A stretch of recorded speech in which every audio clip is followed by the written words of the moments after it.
For our next exercise, you need to know a few expressions, so let me explain them. The first one is lovesick. If you're lovesick, then you feel sad because the person you love is not with you. Maybe they're far away, maybe they've left you, probably for another person. That's why you're lovesick. Second expression is lightheaded. If you're lightheaded, it's a feeling of being dizzy, unsteady on your feet, probably because you're sick, or maybe you've drunk too much, or perhaps you haven't eaten a lot. So if you're lightheaded, you feel a little dizzy. You often feel lightheaded if you stand up too quickly. Do you know that feeling? That's lightheaded. The next expression is lost and found.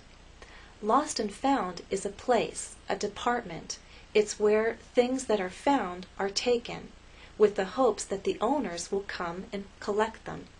So if you lost something at the airport or a train station or a nightclub, you can go to the lost and found. You can ask someone, "Excuse me, where's the lost and found?" Another expression is live and let live. We say this to mean that you can live your life peacefully and let others live their life peacefully. You live the way you want and let others live the way they want, and then there are no problems. Live and let live. Low end. Low end is a way to describe things that are inexpensive. The opposite is high end. So if you're talking about technology or cars or appliances, they can be high end or low end.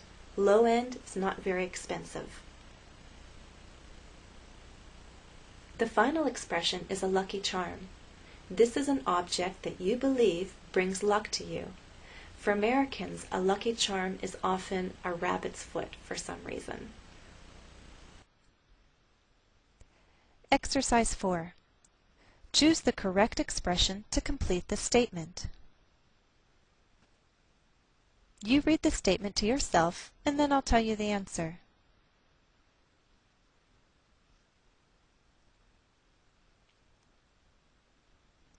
Answer A. Ever since Logan went off to college, Lee has been lovesick. 2.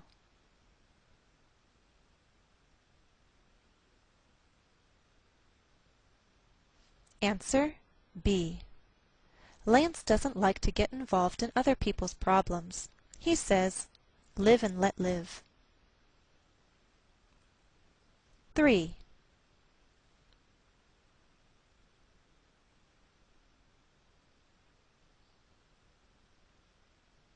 Answer B.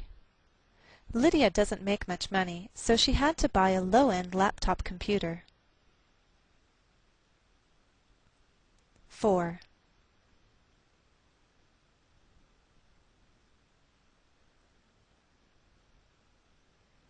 Answer B. Lucas felt lightheaded because he hadn't eaten anything since the day before. 5.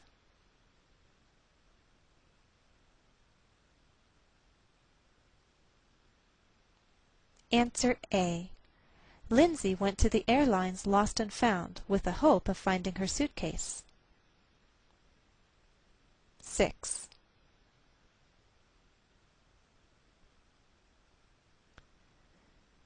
Answer B. Liam always carries an old penny in his pocket. Liam says it's his lucky charm.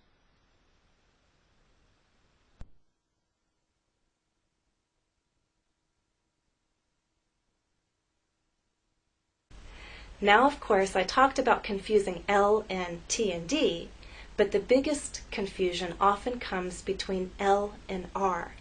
And here's the difference. Let's talk about the difference with words like lap and rap.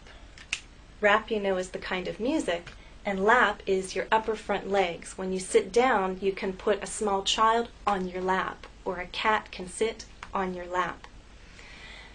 Lap is made like laugh. The tip of your tongue is against that bump, and then it drops down to make the vowel ah. Okay? But with rap, Your tongue never touches the bump. It never touches any part of the roof of your mouth. It comes close, but it doesn't touch. That's the biggest difference. The rest of your tongue is pulled back. It's like in a small, tight ball. The tongue is more tense for rap, for R, than it is for lap, L. Got it? Again, the position of your tongue is a little different. The tip of your tongue for L and lap touches that bump and the sides are down. With R and rap, the tip of your tongue goes up towards that bump, but it doesn't touch. The rest of your tongue is sort of bunched up and tight and raised towards the roof of your mouth. Rap, rap. Another difference is the position of your lips. Watch for a moment. Lap, lap, rap, rap. With L, I told you not to pull your lips out and not to make a tight little circle. Something in between. Relax a little and have a gentle rounding. Lap, lap. But with R, your lips are more rounded and a little more tense. Lap, lap, rap, rap. Do you see the difference? Exercise 5. Listen and identify the statement you hear. For example, can you lock it?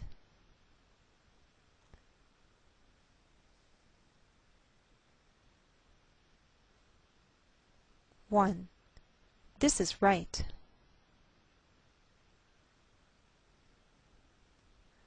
2.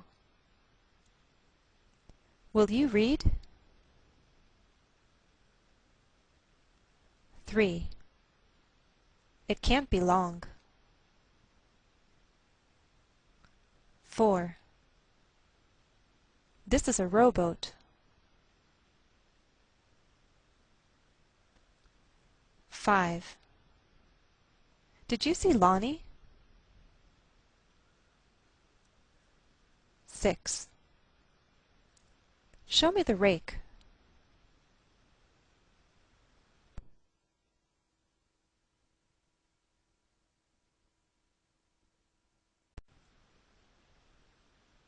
Exercise 6. Listen to the text. Luke and Lisa live by a lake. They live at the end of a long lane.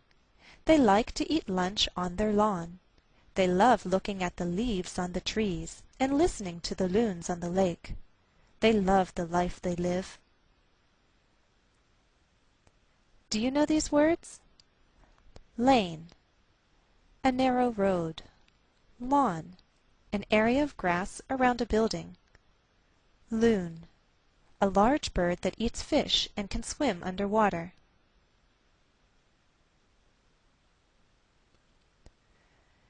Let's see how well you remember the text. I'll read the text, and you put the words in. Luke and Lisa live by a lake. They live at the end of a long lane. They like to eat lunch on their lawn. They love looking at the leaves on the trees and listening to the loons on the lake. They love the life they live. Now let's read the text one more time, sentence by sentence. I'll read a sentence and you repeat after me. Luke and Lisa live by a lake. They live at the end of a long lane.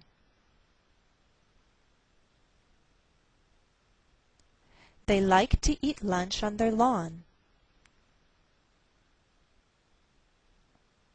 They love looking at the leaves on the trees and listening to the loons on the lake.